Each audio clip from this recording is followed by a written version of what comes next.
Welcome back to the channel, everyone. Manny B Investing MBI, and we're going to take a look at Indigo again. There's been a nice little increase in price and value.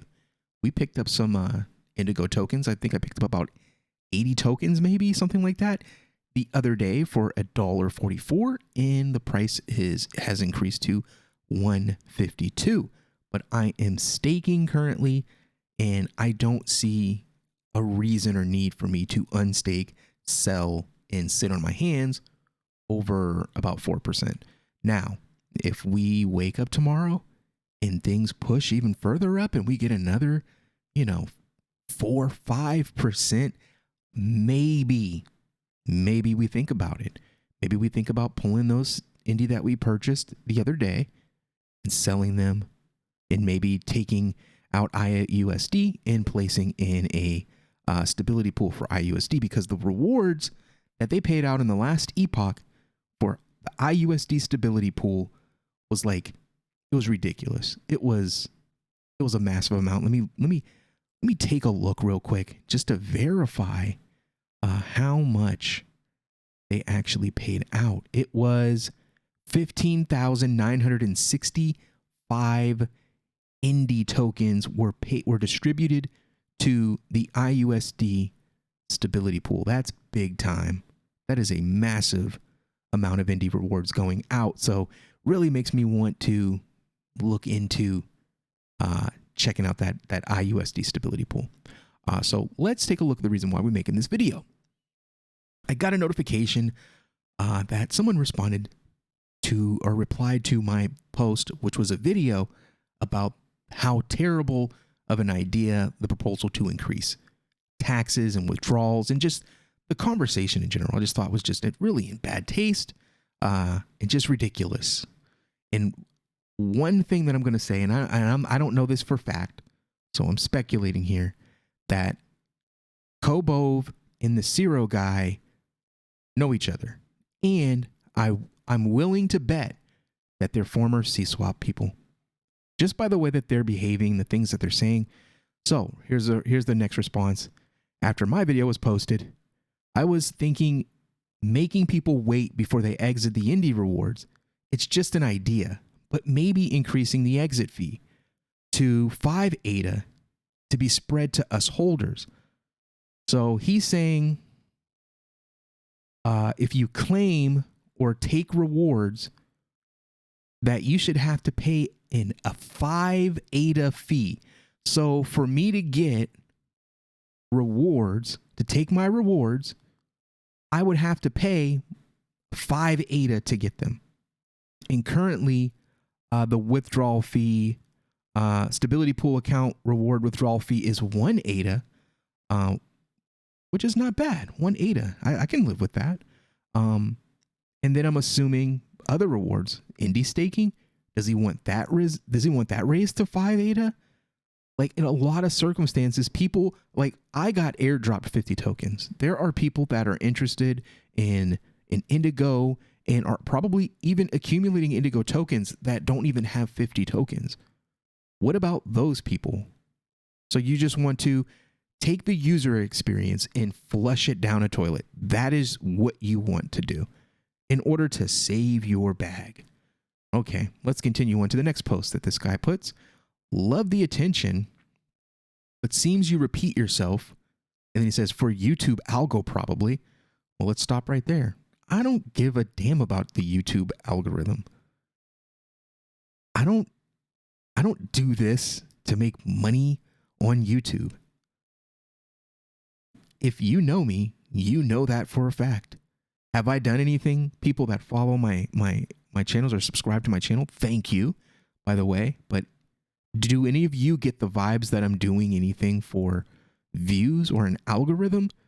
If that were the case, one, I would actually put like thumbnails on my videos if I cared about that. I would do popular content and talk about popular topics that would get me into the algorithm. Like, I would talk about Cody. I would make videos on Cody all day. My Cody videos do well. I hardly make any Cody videos. Why? Because I don't really see the value in it just yet. I might make some more. Whenever there's something exciting happens, I'll talk about it. That's big in the community. Like Jed. I'll talk about Jed and Shin all day. Those are big anticipated things. So those are worth making videos about. But as far as what he's claiming, that's complete nonsense. He's just trying to deflect against his bad intentions and his bad will that's being called out. And your core argument is about a guy not communicating correctly. No, it wasn't. My core argument is about how terrible your proposal is. I was into the video till you started with cheap shots on someone explaining their idea. Okay. If it's a bad idea, it's a bad idea. It's not a cheap shot if your idea sucks. I mean, you're putting your ideas out on a forum, a public forum, but then you don't want anyone to counter argue the intentions of the proposal. For others, TLD view, no taxes on exit reward. I enjoy the why.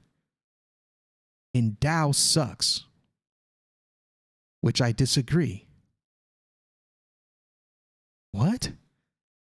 I guess that's what he's saying. Like, I mean, he doesn't have to do a TLD for it. You can just watch the video. You can listen to it. Or did I miss something? Because I won't get back to 10 minutes and 55 seconds. He didn't even write that right.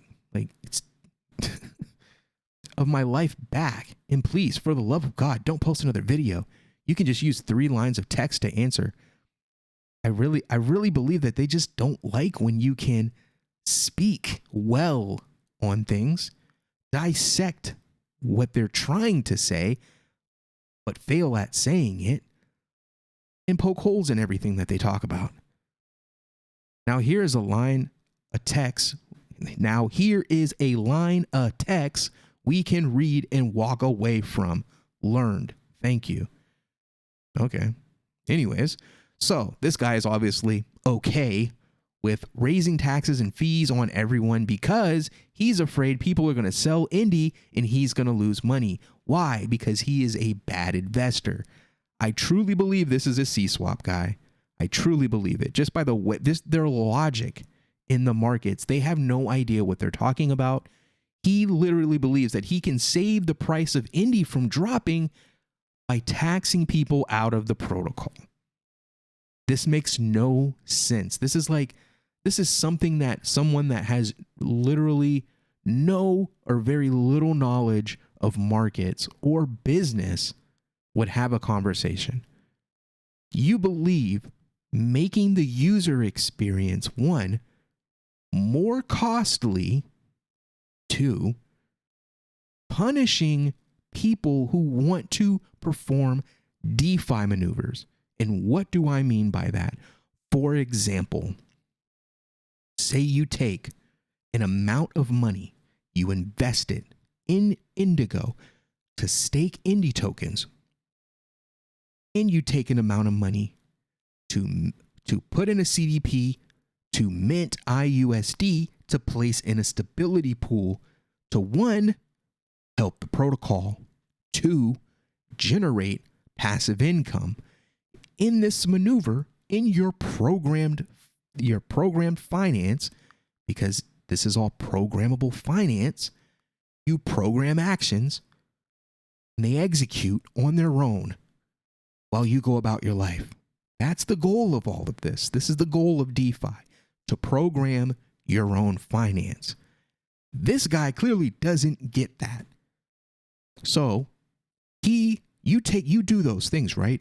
And you start to accumulate rewards for those actions. The rewards is your passive income.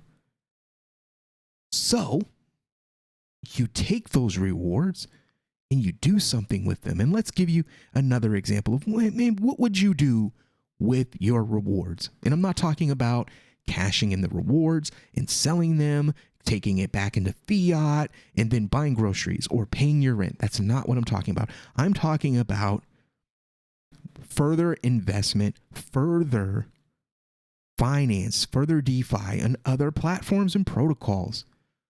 For instance, say you take the INDY that you stake, you take those rewards, and now you're going to buy MIN. You're going to buy MIN swap tokens.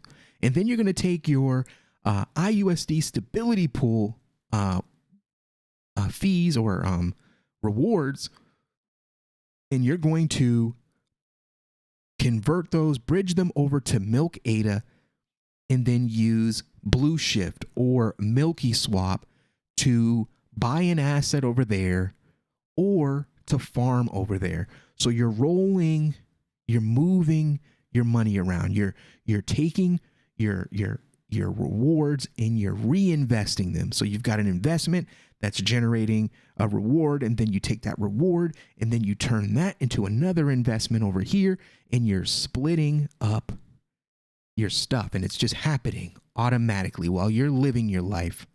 That is the dream. That is the goal. This guy says, no, don't do any of that.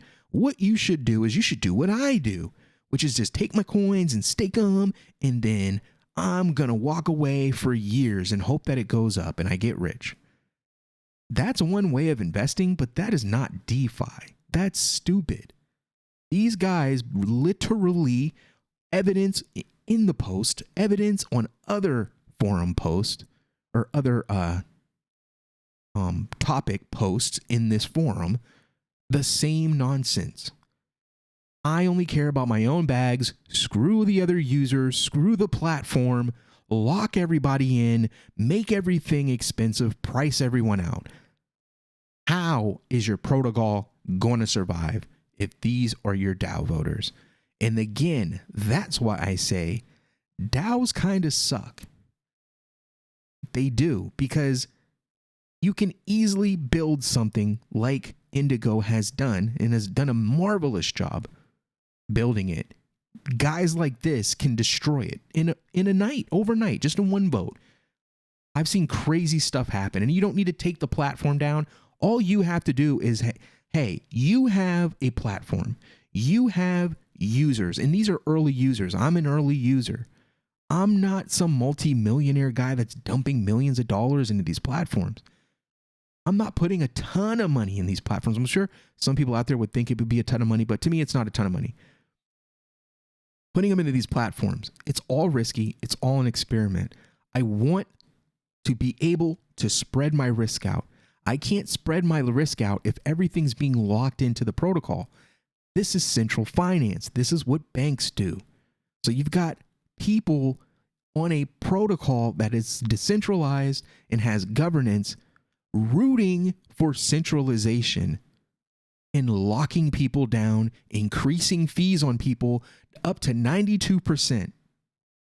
No one agrees to that, which is why the proposal got the response that it got and why these guys are upset and saying that we're taking cheap shots at them.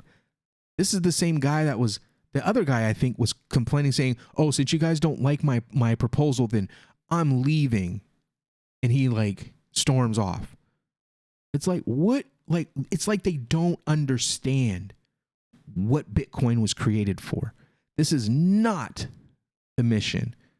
The mission is to find financial freedom in these tools, not lock people down, not lock people out. That is not the Cardano mission. I'm sure there are other chains out there where that's their mission. Screw everybody, get your bag. Do you, but that's not what Cardano is. That is not why people like it. That is not the mission. The mission is to expand users, to bank the unbanked, people that don't have a ton of money, a ton of resource. So why are you putting up and supporting proposals that does the opposite? That is my question to you, sir. I'd like to thank you for checking out the video. Hit that like, hit the share, subscribe, and I'll see you on the next one. Peace.